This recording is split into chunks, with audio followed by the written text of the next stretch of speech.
दानियाल बाब नंबर 6। दानियाल शेर बबर की मांद में। दारा ने सल्तनत के तमाम सूबों पर 120 सूबेदार मुतयन करने का फैसला किया। उन पर 3 वजीर मुकर्रर थे, जिनमें से एक दानियाल था। सदर उनके सामने जवाबदेह थे ताकि बादशाह को नुकसान न पहुंचे। जल्द ही पता चला कि दानियाल दूसरे वजीरों और सूबेदारों पर सबकत रखता था, क्योंकि वो गैर मामूली जहानत का मालिक था। नतीजतन बादशाह ने उसे पूरी सल्तनत पर मुकर्रर करने का इरादा किया।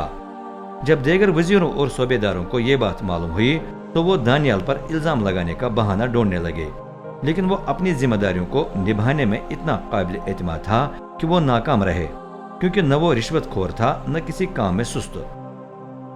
आखिरकार वो आदमी आपस में कहने लगे, इस तरीके से हमें दानियाल पर इल्जाम लगाने का मौका नहीं मिलेगा, लेकिन एक बात है जो इल्जाम का बायस बन सकती है, यानी उसके खुदा की शरीयत।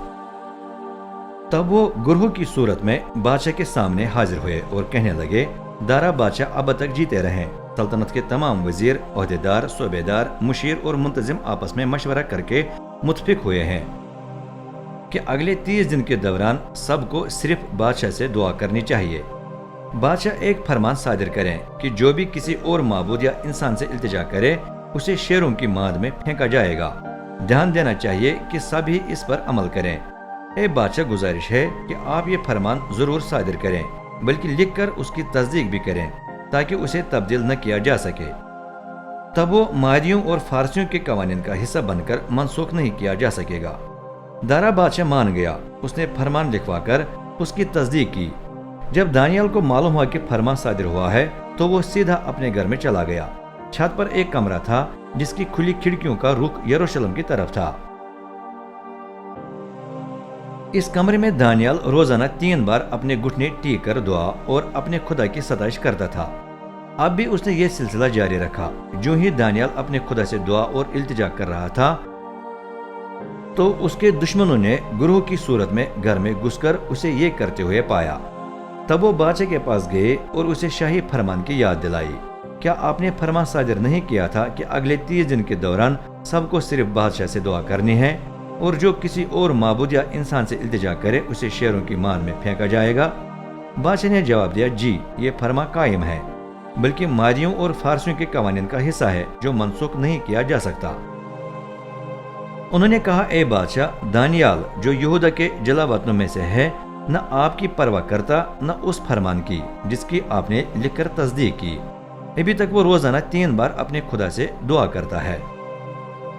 ये सुनकर बादशाह को बड़ी दिक्कत महसूस हुई। पूरा दिन वो सोचता रहा कि मैं दानियाल को किस तरह बचाऊं। सूरज के गुरूब होने तक वो उसे छुड़ाने के लिए पूछा रहा, लेकिन आखिरकार वो आदमी गुरहु की सूरत में दोबारा बादशाह के हुजूर आए और कहने लगे, बादशाह को याद रहे कि मादियों और फारसियों के कवानीन के मुताबिक जो भी फरमान बादशाह सादिर करे उसे तब्दील नहीं किया जा सकता।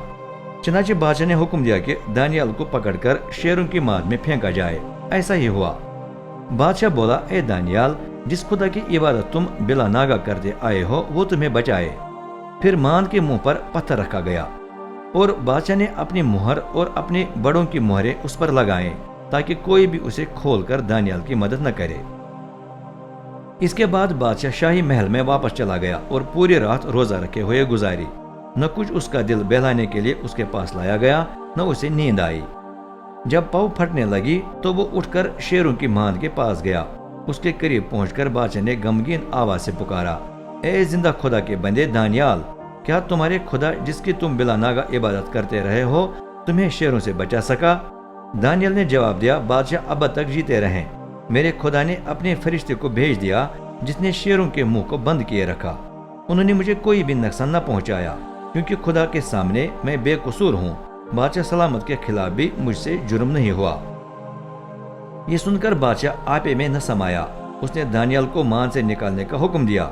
जब उसे खींच कर निकाला गया तो मालूम हुआ कि उसे कोई भी नुकसान नहीं पहुंचा। यूं उसे खुदा पर भरोसा रखने का अजर मिला।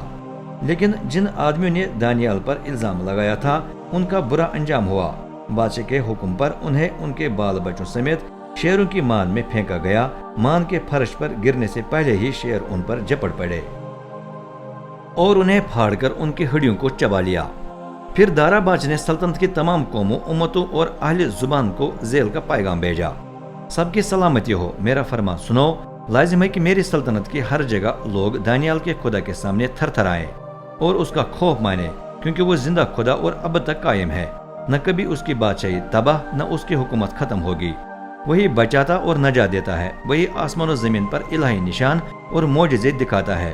اسی نے دانیال کو شیروں کے قبضے سے بچایا، چنانچہ دانیال کو دارا بادشاہ اور فارس کے بادشاہ خورس کے دور حکومت میں بہت کامیابی حاصل ہوئی۔